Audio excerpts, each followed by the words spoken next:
Nah, ini ada infeksi menular seksual dan juga infeksi saluran reproduksi, HIV dan AIDS.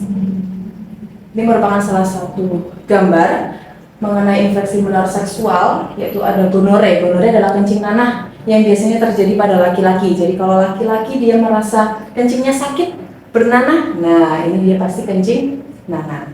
Kemudian ada sifilis atau raja singa, itu biasanya ada luka-luka di sekitar penis atau di daerah kewanitaan. Ini bisa ditularkan melalui hubungan seksual.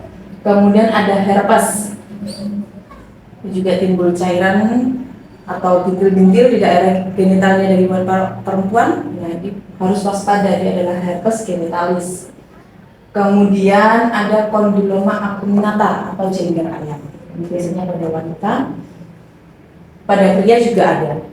Nah, efeknya apa ketika nanti ibu yang mengandung bisa, salah satunya ibunya misalkan menderita dari sifilis. Nah, efeknya apa? Efeknya adalah bisa menyebabkan kebutaan pada anaknya itu tadi. Oleh karena itu, kita harus menjaga dari kebersihan, menjaga keamanan dari organ reproduksi kita, baik laki-laki maupun perempuan. Karena yang dirugikan bukan hanya kita, tetapi juga pasangan dan juga anak-anak kita. Nah, ini adalah infeksi saluran reproduksi. Seperti keputihan, kalau pada wanita keputihan, jadi keputihan itu dia aman asalkan dia tidak berbau, tidak berwarna, ya, dia tidak berbau, tidak berwarna dan tidak gatal. Kalau dia tidak ada salah satunya itu, berarti dia bisa dikatakan masih aman. Biasanya wanita keputihan setelah menstruasi, nah itu kan masuk ke dalam masa subur. Itu biasanya mereka keputihan-keputihannya warnanya kuning, itu masih aman. Tapi kalau sudah berbau, berwarna hijau atau kuning, kemudian gatal banget, nah itu harus waspada. Oke, selanjutnya adalah HIV dan AIDS, di mana penyakit ini terkadang tidak bergejala, sehingga terkadang kita tidak memahami bahwa kita bisa saja mengidap dari kedua penyakit ini, ya. Nah, penularan HIV apa? Salah satunya adalah berhubungan seks yang tidak aman, yaitu berganti-ganti pasangan, kemudian penggunaan jarum suntik narkoba, kemudian transfusi darah yang mengandung HIV. Ini agak jarang dilakukan karena kan biasanya transfusi darah harus melewati PMI dulu. Kemudian HIV yang menular dari ibu dan juga ke bayinya. Itu bisa ibu yang mengidap HIV bisa menularkan ke bayinya.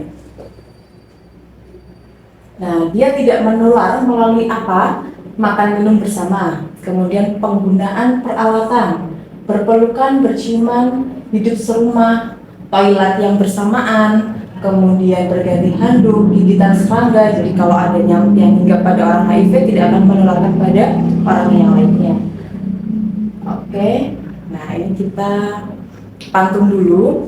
Pesan dari saya adalah tetap jaga kebersihan dan juga keamanan dari organ reproduksi, karena bagaimanapun organ reproduksi merupakan salah satu cara untuk menjaga keharmonisan dari keluarga. Sayangi diri kita, sayangi pasangan, dan juga sayangi generasi penerus dari kita. Sekian dari saya, kurang lebihnya mohon maaf.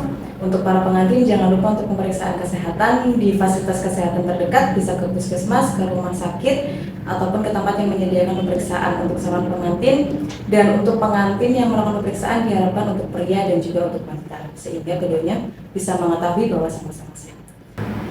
Terima kasih, sekian, wassalamualaikum warahmatullahi wabarakatuh.